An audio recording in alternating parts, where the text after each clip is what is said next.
మరే బస్ ఏదైతే బడా బస్ నేనైతే పెద్ద fan.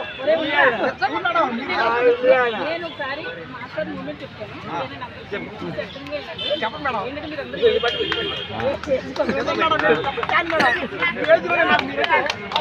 Rakesh master night time ఎలా అరిచేవారు చెప్తున్నాను.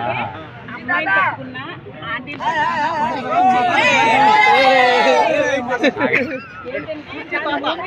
దయచేసి సైడ్ చెప్పు మూమెంట్ ఎలాగిచ్చారు. ఎలా మూమెంట్ ఎలా ఇస్తుంది చూడండి.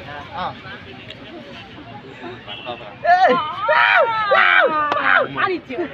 అంటే పాపం ఆయన ఏం పర్లేదు. లక్ష్మమ్మ అలా సరదా మాట్లాడుతుంటే లక్ష్మమ్మ ఏమో అనద్దు అన్నారు. మీలాంటి వాళ్ళందరూ పొలాలు గుట్టి ముట్లో పొలాలు గుట్టేస్తే ఆయన ఏమని కూడా తెలుసా వచ్చి రాకేష్ నాలుగు question Rakesh master first night Satya ఎలా జరుగుతుంది చెప్పండి మేడం. చెప్పండి మేడం. మాకు అలాంటి